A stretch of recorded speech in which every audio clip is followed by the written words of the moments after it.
magandang araw sa inyong lahat. Ako po si Alvin Barcelona at kayo ay manonood ng The Feast Light. Ang The Feast ay isang pagtitipon ng Light of Jesus Family na pinasimulan ni Brother Bo Sanchez. Ito ay nagaganap sa lahat ng sulok ng bansa at sa buong mundo kung saan may pagtitipon sa pangalan ni Jesus at nakakaranas ng pag-ibig, ng pag-asa at pagpapalalim ng pananampalataya na maaari nyo rin maranasan at gawin pagkatapos yung manood sa pagbabahaginan o sharing ninyong magkakasama gamit ang mga reflection guides na ibibigay pagkatapos ng talk na inyong mapapanood. Simulan na natin ang ating feast sa ating panalangin. Sa ngalan ng Ama at ng Anak at ng Espiritu Santo. Amen. Sa araw na ito, tinatanggap ko ang pag-ibig ng Diyos para sa akin. Sa araw na ito, ako ay nagbubukas sa hindi masukat, walang hanggan at nag-uumapaw ng kasaganaan ng Diyos sa buong sangnilikha. Sa araw na ito, ako'y nagbubukas sa biyaya, kagalingan at himala ng Diyos. Sa araw na ito, ako'y nagbubukas sa salita ng Diyos upang ako'y maging kahalintulad ni Jesus araw-araw.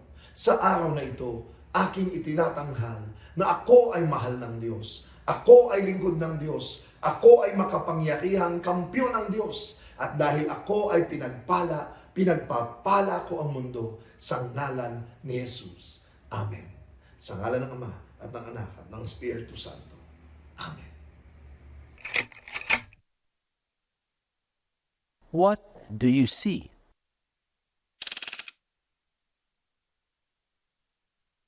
How about this?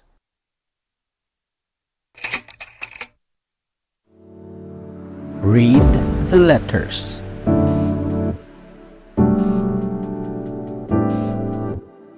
Follow the image.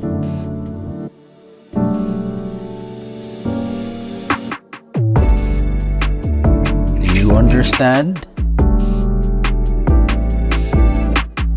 Now read this.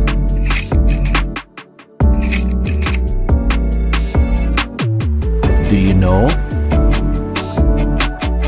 Come and see.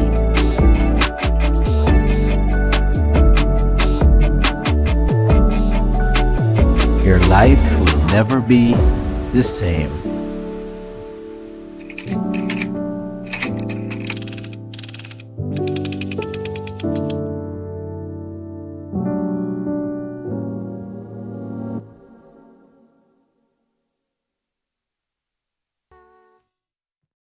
Gaano po katotoo si Jesus sa buhay ninyo?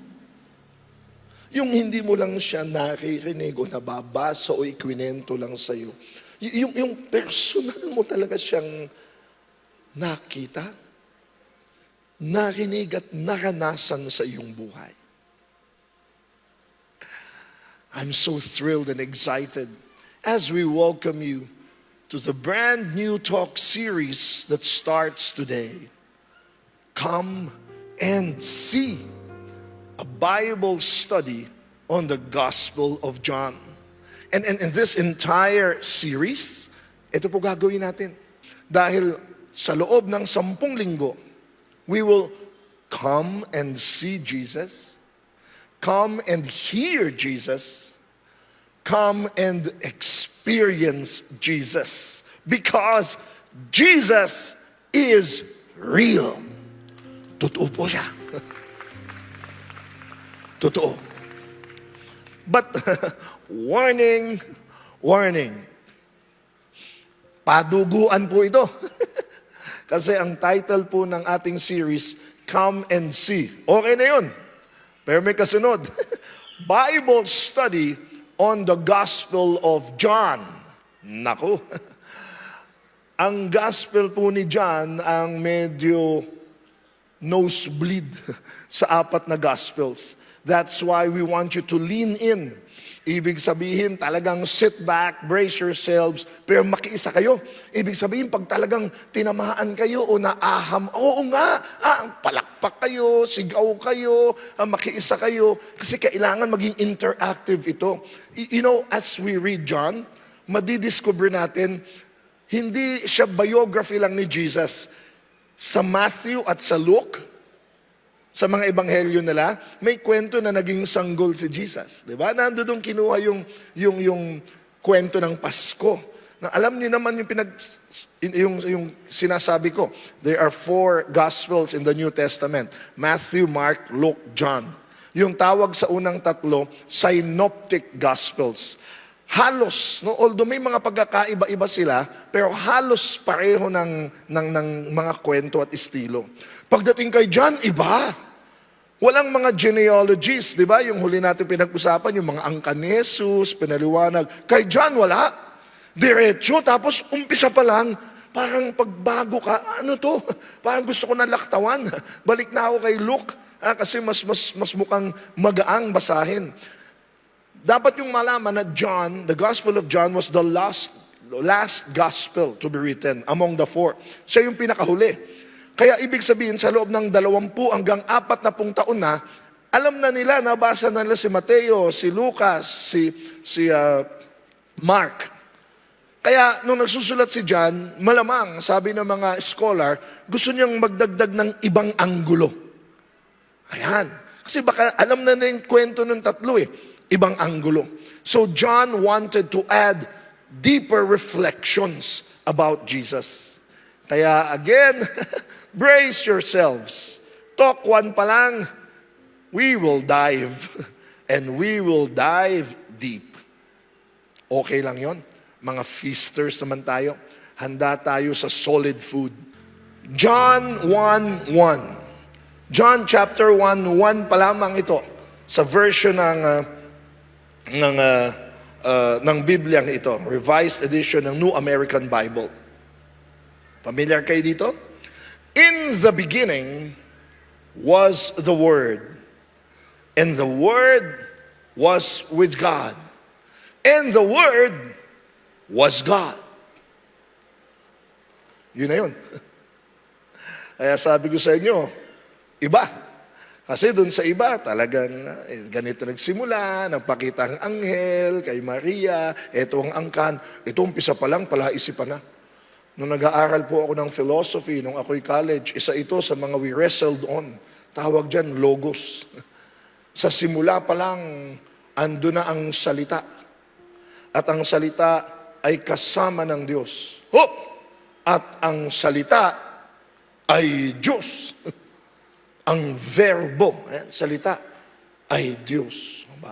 Sabi ko sa inyo, dyan pa lang, dive na tayo. Pero ito pa ang isang paanyaya ko sa inyo. Itabi niyo muna yung mga preconceived, para talagang pumasok ang kaalaman dahil medyo cerebral talk po ito Talagang, isang tabi niyo muna sandali yung mga alam na ninyo. Ganyan ako Para you start more or less on a zero knowledge para ikaw kaya pala, ganun pala.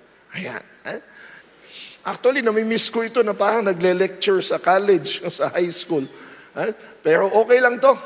Marami tayong bagong matututunan, pero malalaman nyo, bukod sa matututunan, bagong maranasan. Because first of all, John, the Gospel of John, is designed as meditation literature. Sabihin nyo lahat po, meditation.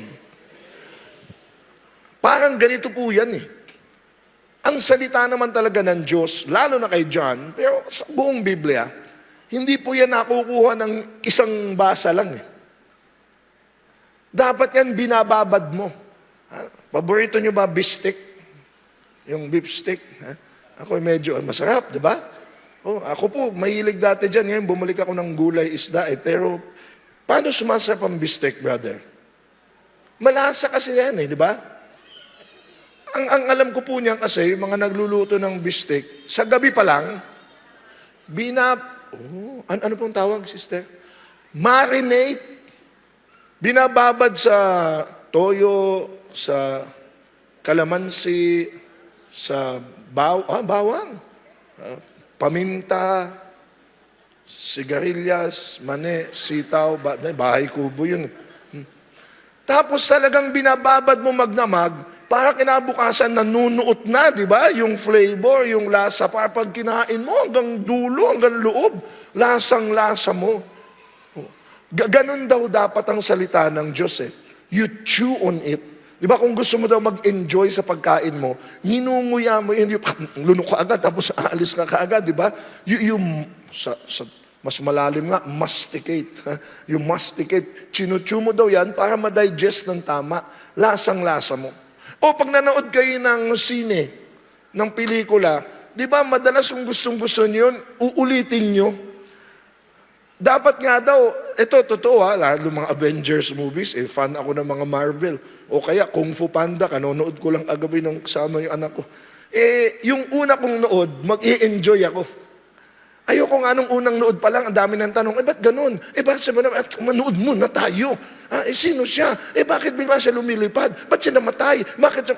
Di ba, pagkasama mo yung asawa mo, tanong ng tanong, o di ba, anak, manood muna tayo. Ayan. Enjoy ka muna. Tapos malamang, uulitin ko yun.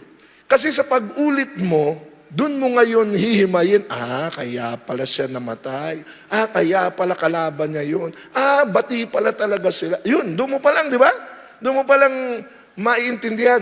Tapos panonoodin ko ng pangatlo, ma-enjoy mo ngayon yon dahil mas naintindihan mo na. Tama? Tama? Ganyan daw ang Biblia Ganyan ang isang style sa salita ng Diyos. Binababad mo, ninunguya mo, at uulit-ulitin mo para, yung pala yun. Ang pinaka-iwasan natin, hindi lang sa Biblia, kundi sa buhay. Yung bang natikman mo lang ng konti o naranasan mo ng konti, akala mo yun na yun. O, di ba? Ang hilig natin mag-judge ngayon, dami nangyayari sa bansa, kanya-kanyang mga opinion, kanya-kanyang, sana alamin natin yung buong kwento. Di ba, buong kwento. Parang nasubukan nyo nang mag-swimming, halimbawa, sa beach. Nung nag-swimming ka, hulaan ko, parte lang nung beach yung na-swimmingan mo, hindi ba? Hindi mo naman masiswimming, Boracay. Nag-swimming ka mula station 1 hanggang station 3. Di ba, doon ka lang lakad-lakad ka siguro doon. Pero ano ugali natin? Pag uwi natin, di ba? Bawa, nag-swimming ka sa La Union Beach. Sarap doon. Pero pag swimming mo doon, sabi, saan ka nag-swimming? Nag-swimming ko sa Pacific Ocean. Ito talaga namang bahagi kasi ng Pacific Ocean. Tapos nag-conclude ka na mababaw lang pala yung Pacific Ocean, tsaka konti lang isda doon, tsaka medyo maalat yung gano'n. Pacific Ocean agad! Kapiraso pa lang yung nalangoy mo, nag-conclude ka na ganun lahat. Di ba ganyan tayo mga Pilipino?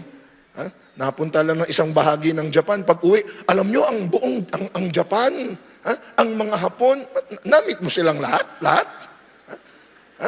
3 buwan ka sa Amerika, tapos doon lang sa LA, pag uwi mo, alam nyo, ang mga Amerikano, naikot mo, coast to coast.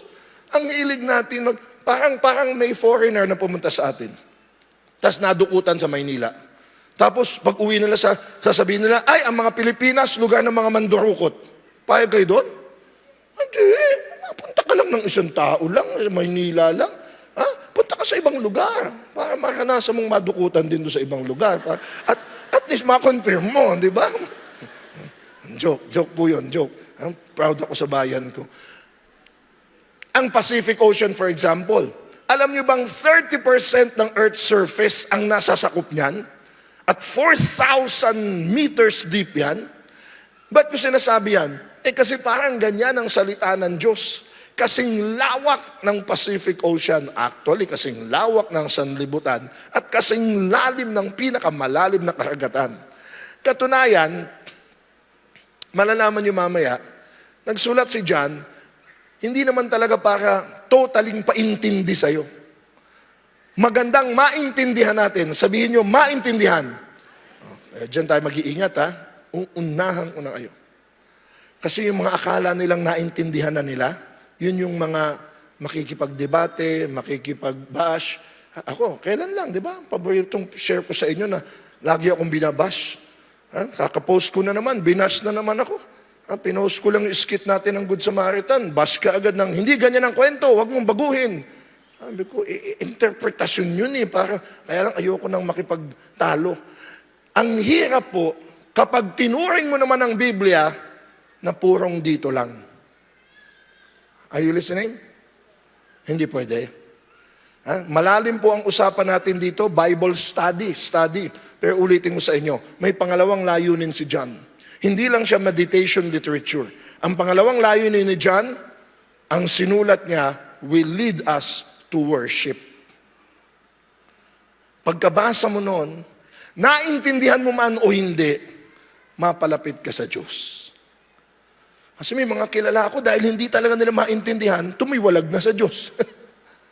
Marami akong kilalang ganyan. Hindi po.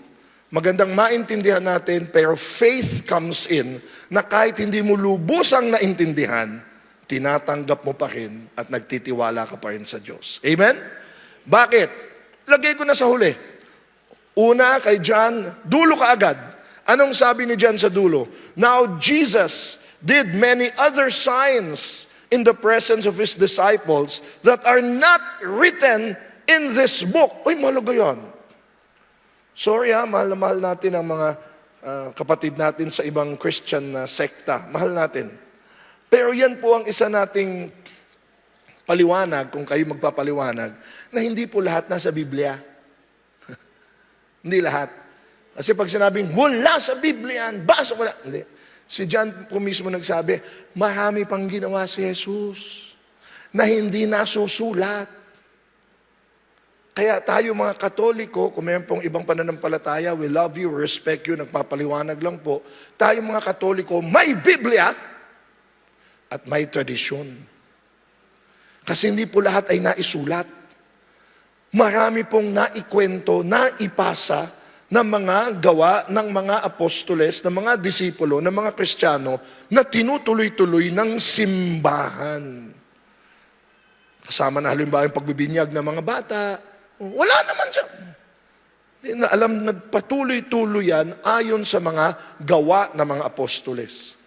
At sinabi din ni John, wag niyong intindihin niyo, pero hindi niyo talaga maintindihan ng buong-buo yan kasi hindi naman lahat ay nasulat. So ano talaga ang layunin niya? Ayun, these are written that you may come to believe. Para ka maniwala. Ulitin ko sa inyo, yung to see is to believe, parang maganda yon, pero hindi lahat kasi nakikita mo eh. Pakita mo nga sa akin yung pag-ibig. Mapapakita mo ba yan? O kaya bili mo ako ng 5 kilo sa palengke mamaya ang pag-ibig. Hindi mo nakikita eh. Naramdaman mo. Amen? Kaya si John, hindi lahat ay mababasa mo, makikita mo, pero maramdaman mo. Kaya nga, come, see, hear, experience. At pag naramdaman mo, maniwala ka that Jesus is the Messiah, the Son of God. Oh, yun na. Parang inuna tuloy ko na. Yung mga gitna na lang pag-uusapan natin. So yan ang agenda ni John. Maniwala ka, makita mo, madinig mo, maramdaman mo na si Jesus ay anak ng Diyos. Siya yung Mesiyas. And that through this belief, you may have life in His name. Oh, hindi naman pala pang diskusyonan lang ito eh.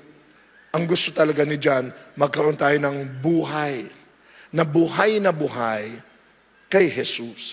John's purpose is to make us trust Jesus and receive God's life. Kaya tayo, magandang nagba-Bible study magandang nag-feast, pero mas magandang naranasan si Jesus sa araw-araw. Sa bahay, sa opisina, sa palengke, sa mga taong kasalamuha, yan yun. So ngayon, simulan natin Do you want to receive God's life today? I definitely yes. So come and see Jesus and worship Him. Ito na po ang ating Bible study. I hope I can do this in 10 minutes. Ang tawag po sa ginagawa natin ay expository preaching. Yan. Para yung medyo matagal-tagal na sa feast ay alam nyong lumalalim tayo ng lumalalim. At yun naman mga bago, okay lang po yung dating ninyo. Para talagang dive deep. Ang ibig po sabihin ng expository preaching, hinihimay-himay natin ang bawat verse ng Bible. Ayan, kaya paminsan-minsan magganyan tayo. Lalo na si John. Ito. Si John po kasi is another Genesis. Uy, ano yung Genesis? Yun yung unang aklat eh. Si John daw, bagong Genesis. Kaya nga sabi sa kanya ng ilang mga eksperto, siya si Genesis. May bagong simula. Paano naging bagong simula si John? Panghuli pa nga siyang sumulat dun sa 4. makikita nyo sa sinulat niya. Game. John 1:1-5. Ulitin natin. In the beginning was the Word, and the Word was with God, and the Word was God. Itong buong talk na ito nakabatay dito. So hold on. He was in the beginning with God. All things came to be through Him, and without Him, nothing came to be. Naku, lalim yan, bigat. What came to be through Him was life, and this life was the light of the human race. The light that shines in the darkness, and the darkness has not overcome it. Woo! Gabi po yan. Gabi yan. Hihimayin natin kung anong sinasabi ni John dito at bakit siya ang bagong Genesis. Oh, umpisa pa lang. John 1:1. Ano yung unang tatlong salita niya? In the beginning. Sabi nyo, in the beginning. Sounds familiar? Sa Genesis 1:1, yan ang opening. In the beginning. So the Gospel of John, sinasabi niya, is as important as Genesis. Opo, dahil ang Genesis is a story about creation, saan nagmula ang lahat. Si John is a gospel of the new creation. Bakit? Si Jesus yung sinasabi niya eh. At si Jesus yung bagong likha. O, tuloy natin ha. Hihimayin talaga natin ito. In the beginning was the Word. Sabihin niyong lahat, Word. O, galing ni John. Alam niyo, ma-appreciate niyo ngayon yung mga sinusulat. Talagang kinasiyan sila ng Espiritu Santo at mga brilliant. Kasi pinapakita niya, yan yung bagong Genesis. Sabihin niyo ulit, Word. O naalala niyo kung paano nilikha ng Diyos sa Genesis ang lahat ng bagay? God used His words. God spoke everything into being. Sa salita, wala siyang tools, sinabi lang niya, let there be light, and there was light. Let there be heavens and earth, and there they were. So ang lahat ay nagsisimula sa salita. Grabe, no? Salita. Pero teka. In the beginning was the Word, and the Word was with God. Whoa! Oh, salita, kasama ng Diyos. And the Word was God. Oh, yung salita, Diyos? Bakit? Yung salita ng Diyos ay iisa? Hindi eh. Kasi sabi dito, He was in the beginning with God. Dos na tayo. He. O ano yan? May ibang tao na. May ibang persona na. He was in the beginning with God. All things came to be through Him, and without Him, nothing came to be. May isa pang He. God and He. Therefore, dalawa na sila. Sinusundan niyo po? Bakit? John saw a space between Yahweh and the word of Yahweh. May Yahweh o Diyos na lumilikha at may isa siyang kasama. At kung kayo Hudyo na nakikinig sa Kanya, na alam nila yung kanilang scriptures, ganyan sila eh. Humuhugot sa Old Testament o sa scriptures para alam nila yung sinasabi nito, ito yung alam na namin, pinag-aralan namin. Ang isa sa mga hawak na nila noon ay Proverbs. Sa Proverbs 8:22-23 hanggang 30, ito sinabi at alam nila ito, nakikinig Yahweh possessed me. Ang pangalan niya dito, wisdom. Hindi pa kasi pinapangalanan si Jesus nung Old Testament. Di pa nila alam yun eh. Sino yon? Wisdom at the beginning of His way. Before His works from old. From ancient time, I was established. From the beginning, there I was beside Him, a master workman. May nagsasalita dito. At sinasabi na nagsasalita, nung una pa lang, kasama na ako eh. Again, kung kayo po nandoon at Hudyo kayo, kinakabahan kayo sa sinasabi nito. Kasi bandang dulo, di ba? Di ba? Hanggang sa sinabi na ni Jesus, ako at ang Diyos iisa. Naalala niyo yun? I and the Father are one. Naalala niyo yun? Doon siya pinatay. Blasphemy kasi sa kanila yun eh. Hindi mo pwedeng sabihin ikaw ay Diyos. Hindi pa nila alam na Diyos nga si Jesus kung ikay nandoon. Kaya si John, dinadahan-dahan niya. Tayo alam na natin eh. Pero isipin nyo kayong audience doon, dinadahan-dahan. Nung simula, may salita. Pero yung salita, persona yon, tao yon, kasama ng Diyos. Wow! O di ba sabi noon sa Old Testament na binasa nyo, may kasama na talaga siya. Dinadahan-dahan niya. Kaya sabi ko sa inyo, zero knowledge muna tayo para tayong mga Hudyo. Sino ka? Ang alam natin Diyos si Yahweh. Hindi pa natin alam yung God the Father, God the Son, God the Holy Spirit. Wala. Kaya unti-unting ini-introduce si John para makita, marinig, maranasan.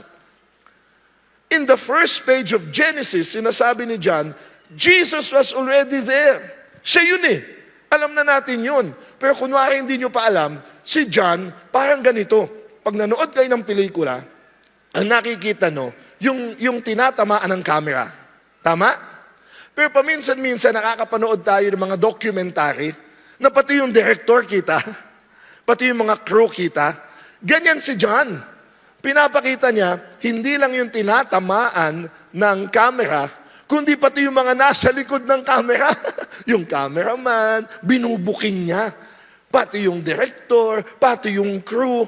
Kaya John 1 is Genesis 1 from another camera angle. Gets nyo? That was what John was doing. Kasi John 1 is Genesis 1 from another angle. Ang Genesis, ang angle, ang Diyos Ama. Si John, ang angle, kita pati yung Diyos Anak. And that both of them were creating the universe. Woo!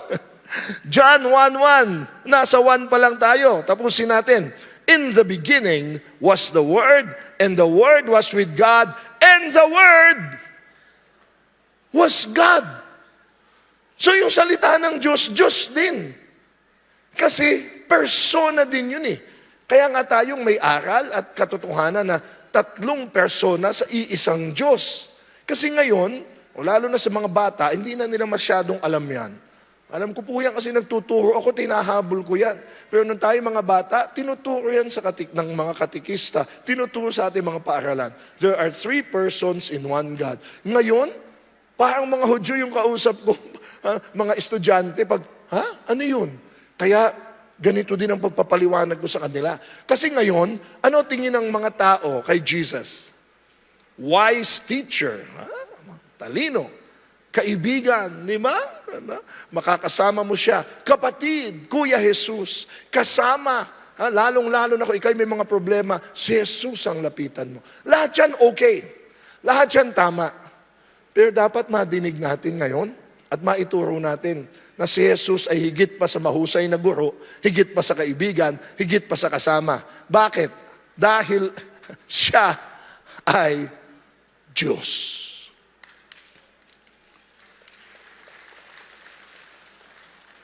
Yan ang sinasabi ni John. Jesus is God. And this Jesus who is God loves you. And you have to worship Him, trust Him, and obey Him. Dahan-dahan. Yung John 1, chapter 1, ang tawag din dyan, prologue. Ang ibig sabihin ng prologue ay pauna. Kaya doon pa lang sa binasa ko kanina, kita nyo, may mga pawisik-wisik ng mga katotohanan na dapat mong nguyain. Bakit? May nabasa din tayong ganito. All things came through Him, and without Him, nothing came to be. Oh, again may isang karakter pa doon, na kaya nilikha ng Diyos Ama, ang langit, ang lupa, ang araw, ang buwan, ang bituin, may pinagdadaanan through Him. Alam na natin, si Jesus yun eh. What came to be through Him was life. Oh, dahil sa Kanya nagkakaroon ng buhay. And this life was the light of the human race. The light shines in the darkness, and the darkness has not overcome it. Oh, ito, estilo na naman ito. Lalim tayo ng konti. Pag merong mga inuulit na keywords sa Biblia, ibig sabihin yan, may sinasabi yan. May sinasabi yan. Kasi ang keyword dito makikita natin, light. Do you notice? Pinaulit-ulit yung salitang light, or the opposite of it, darkness, which means light. And again, sinasalamin yan ang Genesis, na sa simula pa lang, let there be light. And what is light? Alam nyo ba kung paano tayo nakakakita? Nakakakita tayo dahil may ilaw. Gusto nyo sample? Patayin natin lahat ng mga ilaw? Ay, hindi po. Kita nyo, kahit nandiyan ka, hindi kita makikita kung walang ilaw. Pero dahil nagka-ilaw, nakita ko nandyan ka. Sa madaling salita, ang ilaw ang nagpapakita sa atin ng mga bagay-bagay. Sa spiritualidad, si Jesus ang ilaw.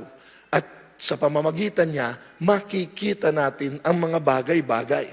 John is inviting us to come and see Jesus the light so that we can see things. So first kagad, come and see Jesus the light. Palakpakan nga po natin yan.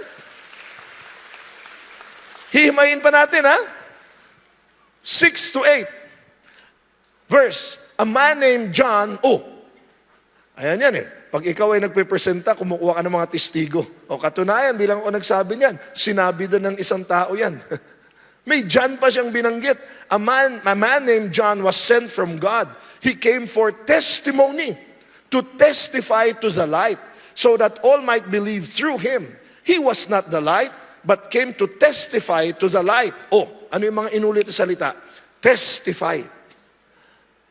Testigo. At sino yung tumitestigo?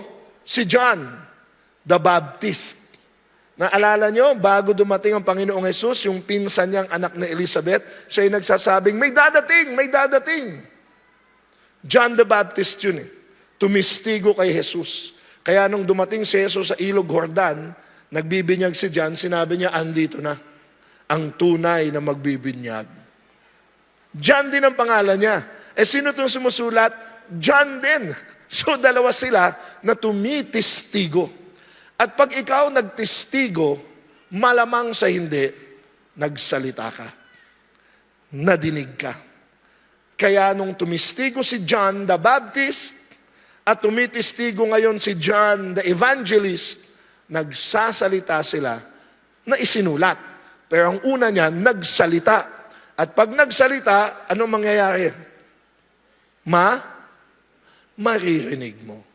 So pangalawa, we see Jesus as the light, and then we come and hear Jesus by the testimony of others. Amen? Palakpakan uli natin yan. Sabihin yung lahat, come and see, come and hear. Next slide, please. Ayun. Sunod natin. Verse 9 to 11. The true light which enlightens everyone. Ito na. Naka-come and see na tayo. Naka-come and hear. Ito yung sumunod, 9 to 11. The true light which enlightens everyone was coming into the world. He was in the world, and the world came to be through him, but the world did not know him. He came to what was his own, but his own people did not accept him. Ano yung keyword? Bible study tayo. Yung una, light. Pangalawa, testify. Ano yung madalas yung nadidinig dito? Come. Dumating. So ano na ito? Ang galing niya eh. Strategic eh. Nasa salita ng Diyos. Siya pala ang Diyos. Nakita, narinig, at dumating. Saan? Sa lupa. Naging kaisa ng kanyang own, mga Hudyo. Naging tao, tayo.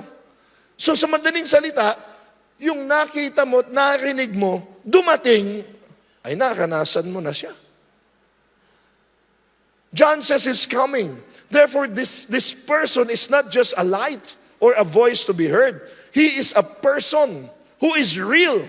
Kaya nga sinasabi ni John dito, kasi tandaan nyo yung nakikinig dito, hindi pa tinatanggap si Jesus nung iba. Kaya, sino ba yan? Hindi. Liwanag ito, nadinig, dumating. Pero tandaan nyo, namatay na si Jesus dito, tumakyat na sa langit eh. Pero humingi ng testigo si John. Nakasama siya ni Pablo. Nakasama ko siya. Totoo siyang tao. Kaya ano yung pangatlong sinasabi niya? Come and experience Jesus. Palakpakan uli natin yan. So ano sinasabi natin? Ang isang taong gusto mo maging totoo, nakita mo, narinig mo, naranasan mo. Jesus is a real person. Totoo siya. Pero, nabasa din natin, 12 to 13, there are those who did not accept Him. Minsan naman talaga, kahit nakita mo na, nadinig mo na, nakanasan mo, ayaw mo pa rin maniwala. Pero salamat na lang, may mga tumanggap sa Kanya. At yung mga tumanggap sa Kanya, yun ang tinawag na children of God. At yung mga tumanggap sa Kanya, mahalaga. Yung mga naniwala sa Kanya, na nung una iilan-ilan, kumalat, dumami, mahalaga. Tanong nyo, bakit mahalaga? Doon tayo galing eh. Kasi kung walang naniwala doon, wala tayo ngayon dito. Yung mga naniwalang yon, sinulat, ipinasa, ikwinento, eto na tayo ngayon. Patuloy na hindi man natin siya nakita ng pisikal, no, narinig, pero hanggang ngayon nararanasan natin sa mga ipinasa-pasang sulat at kwento nung mga nakakita sa Kanya. At yung mga naniwala sa Kanya, anong tawag? Mga anak ng Diyos. Naniniwala tayo hanggang ngayon, tayong lahat, mga anak ng Diyos. Kaya tuloy-tuloy ang pagkita, ang pagdinig, at ang pagranas. This was what all humans are called to be. We are called to be children of God, to be accepted into God's family of families. O, di ba? Talk natin last Sunday yan. Maging kabahagi tayo ng mas malaking pamilya na naranasan si Jesus. O, ito na. Ito na yung huling part ko. Dito ako pinakakinilig nung ako'y pinag-aaralan ko ito. College pa ako eh. John 1:14-15. Alam niyo na ito. Ha? Dinerecho na ni John. Pero wala pang pangalan, hindi ba? Dinerecho na. In the beginning was the Word, and the Word was with God, and the Word was God. Amen? 14. And the Word became flesh. Yung salitang yun, nagkaroon ng laman. Naging tao, and dwelt among us. Nabuhay kasama natin. We saw His glory. Kausap ni John, tandaan nyo, 40 years old. Nakita namin, ang tatanda na siguro nila nito, pero nakita namin siya. We saw His glory, the glory of the Father's only Son, full of grace and truth. Alam nyo kung Hudyo kayo niyan, wala kayong alam, sino ba yan? Sabihin mo na nga, ano ba yan? Inaatat-atat mo kami, sino yung mga yan? Pero hinihimay-himay ni John kasi hindi mga binibigla. Ito yung mga panahong hinuhuli mga Kristiyanong naniniwala kay Jesus. Pinapakain sa leon, sinusunog. Pasimula pa lang. Kaya maswerte tayo eh. Hindi tayo dumaan sa ganyang persecution. Although, sa ibang bahagi, dumadaan. Tayo, diretso, alam natin, yung berbong yan, yung si Jesus yan. Pero noon, dinadahan-dahan ni John. Yung salitang sinabi ko kanina, yung salita na basa nyo, nabuhay. Naging tao. Nanahan kasama natin. John testified to Him and cried out. O sinong John ito? Si Juan Bautista. Nagsabi, this was He of whom I said, the one who is coming after me ranks ahead of me because He existed before me. Kaya anong ginagawa ni John dito, ng tagasulat? He's not naming Jesus yet, but he's already saying the Word became visible. Nagkaroon ng katawan. You can see Him, you can hear Him, you can experience Him. Mga kapatid, bago ko tawagin si Brother JC for the second part, again, binusog niyan nawa ito. Ang dami natin bagong kaalaman na hinihimay natin ang ebanghelyo ni John at nagsisimula pa lang tayo. Sana po tapusin nyo yung 10 linggo. Dahil talagang dito, magsisimula tayong ma-appreciate natin kung paanong buhay na buhay ang Biblia 3,000 years ago at hanggang ngayon nangungusap siya. Pero higit sa lahat, higit sa ating himayin at unawain, nawa lalo natin na-appreciate at lalo natin nakikita si Jesus. Dahil uulitin ko, this talk series should make you come and see, come and hear, come and experience Jesus who is so real in our lives. Brother J.C. Libiran. Thank you, Brother Alvin. Woo! And knowing that this is John, Brother Alvin has given us already so much foundation. And at the same time, napansin ninyo, ang binabasa lang natin yung prologue. Pero ang dami nang pwedeng makuha. Talagang siksik, liglig at umaapaw. I want you to understand that John, Gospel, itong evangelista ito, ang isang symbolism niya po ay agila. mataas ang lipad. And if you're gonna compare it with other Gospels, di ba? Si Mark, Matthew, Luke, puro talagang history, genealogy. Pero pagdating kay John, it's actually a theological approach. At nakikita yung overview.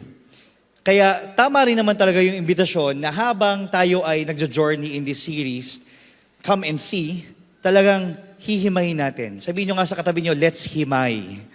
O kung kayo ay magkakamay mamaya pag kumain kayo, di ba? Yung isang buong manok, ang hirap kainin nun. Kaya kailangan himay-himayin ninyo. At yun ang ginagawa natin. Coming from our series, Under One Roof, again, it's an invitation that we are part of God's family of families. Amen?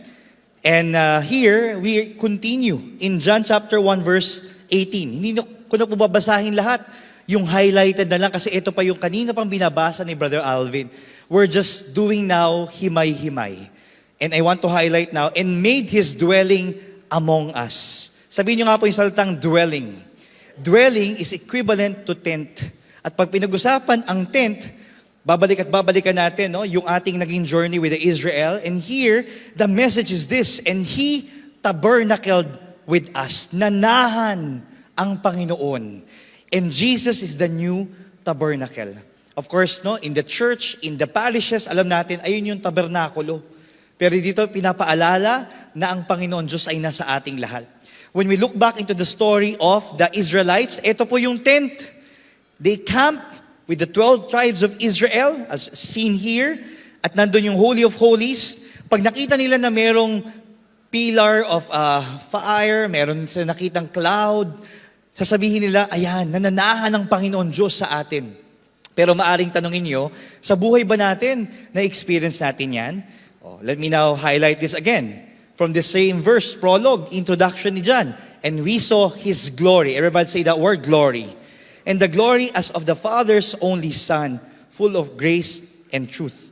At pag pinag-usapan yan, merong storya sa Biblia, dalawa po in particular, the Transfiguration, ang Panginoong Hesus ay nagbago ng anyo. Shining, shimmering, splendid. Yan. At saka yung resurrection. At doon, di ba talagang nandun yung kaluwalhatian, glory. And you might be asking, sa buhay ba natin nararanasan natin yan? Yes, my dear friends. Kung ikaw ay may utang at nakabayad ka na, that's the glory of God. Kung ikaw ay nagkasakit at gumaling ka na, that's the glory of God. Yung anak mo na pinag-aaral mo at nakatapos na, that's the glory of God. Yung problema nyo na noon nyo pa pinagdadasal pero ayan, napagtagumpayan nyo, that's the glory of God. Amen? O palapakan natin ng Panginoon Diyos at magbigay tayo ng papuri sa Kanya. Ito na yung last line. Full of grace and truth. Pag pinag-usapan yung grace and truth, sa Biblia po, particularly there's a word called, Hebrew, kesed. Sabihin nyo nga, kesed. At minsan yung pagkakadiin at pagkakabigkas, talaga, kesed, parang ganyan, At wala talagang exact na salita sa English translation na may maaring makapagpaliwanag dito. But this speaks about the character of who God is in our lives, kung sino ang Panginoon. At kadalasan, di ba, sa Old Testament, ang akala natin, galit ang Diyos. Punisher ang Diyos. Yung Diyos na kapag may ginawa kang mali, paparusahan ka. Pero hindi, makikita natin doon na ang Diyos, ang kanyang kesed, ang kanyang character, steadfast love. Kumbaga sa kanta, ito yung LSS ko di ba? Your love never fails, never gives up, never runs out on me. Yan. Ang Diyos, hindi mag-give up sa pagmamahal niya sa iyo. At yun ang ibig sabihin niyan. Kesed, the main descriptor of God in the Old Testament. Kaya kung ang paboritong verse natin, John 3:16, di ba? For God so loved the world. Sa mga, Israel, ang paborito nila na quote or verse ay from their daily prayer, Jewish Shema. Exodus chapter 34, verse 6. Basahin natin.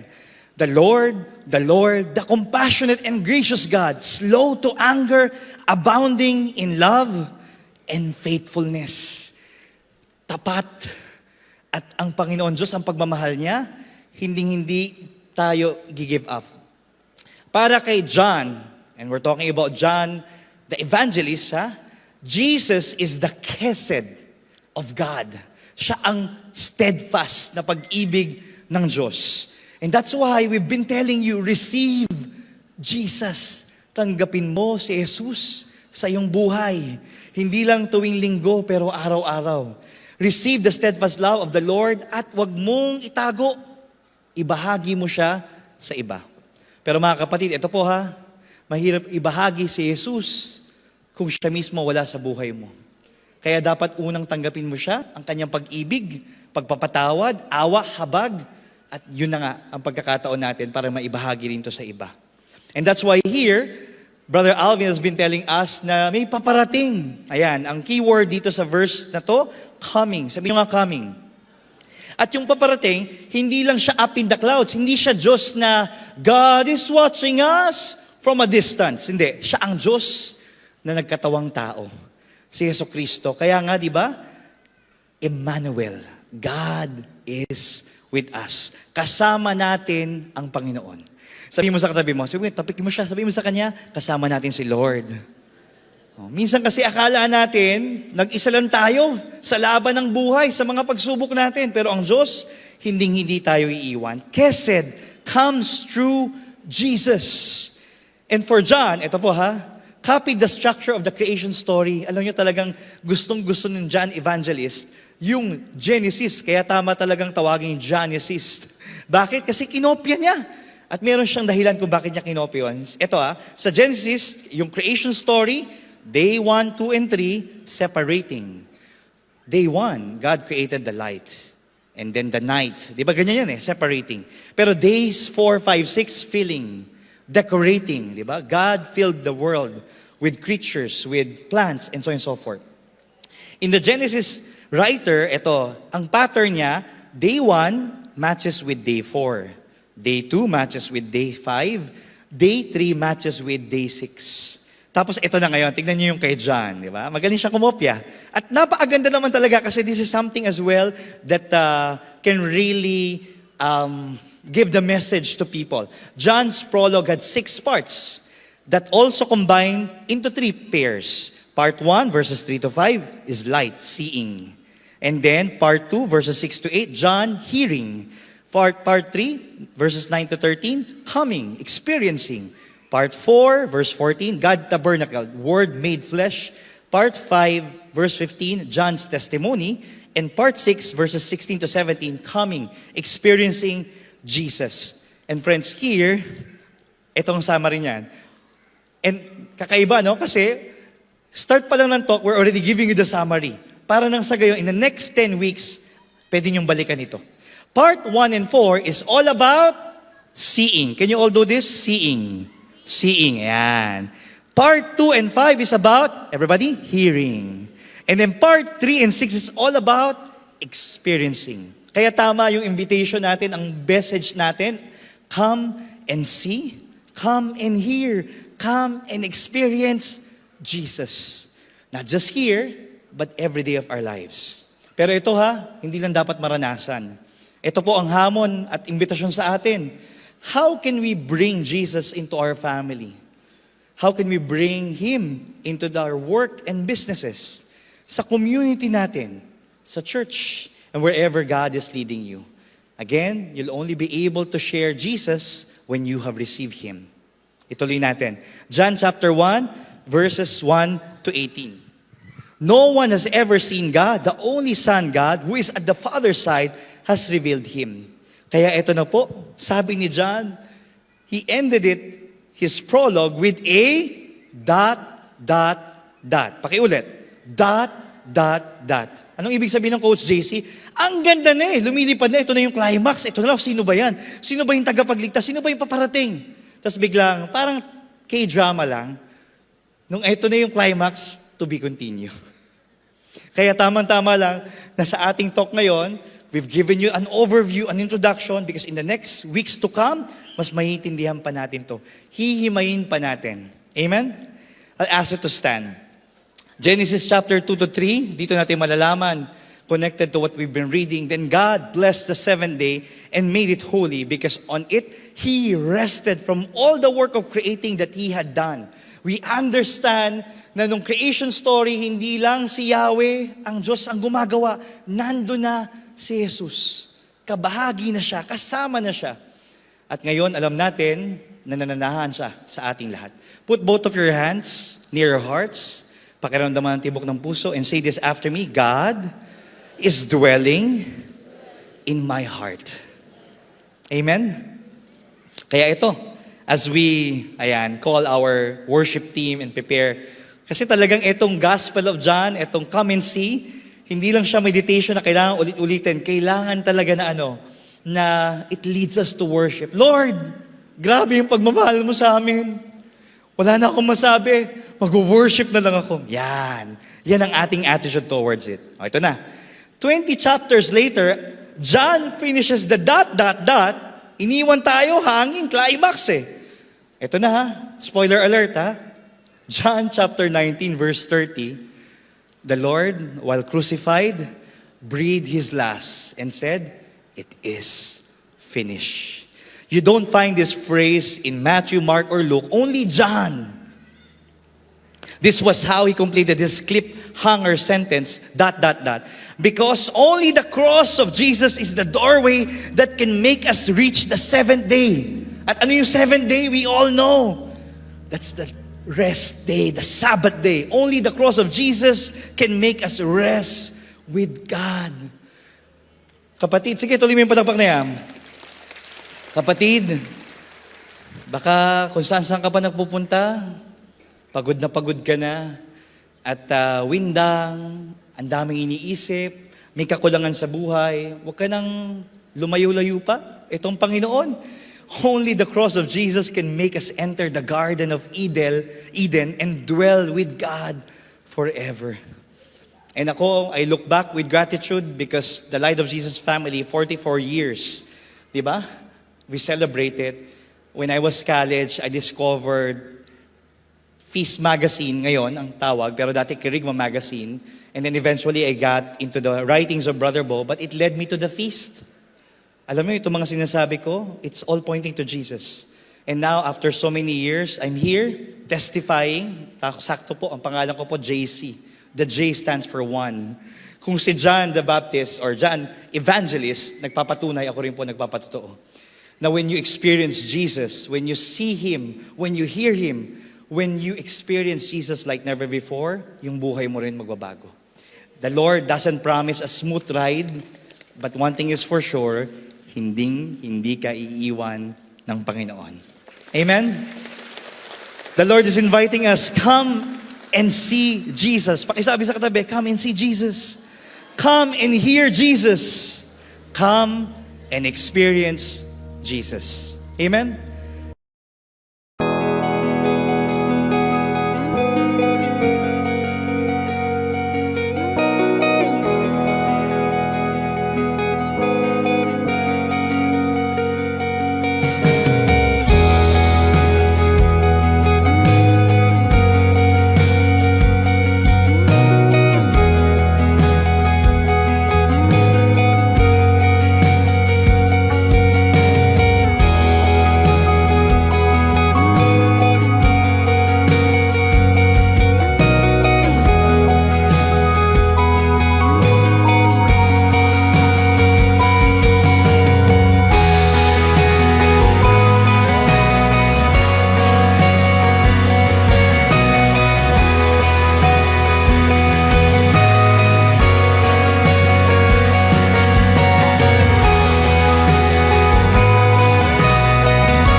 I offer with my full trust and my full love.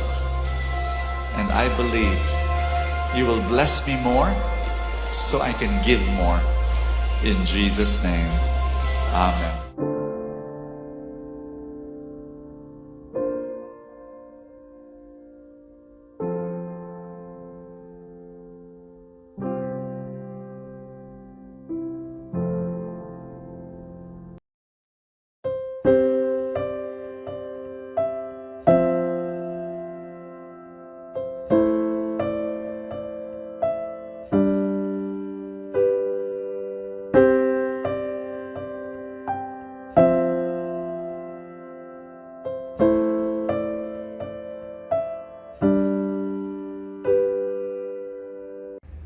Tayo'y manalangin.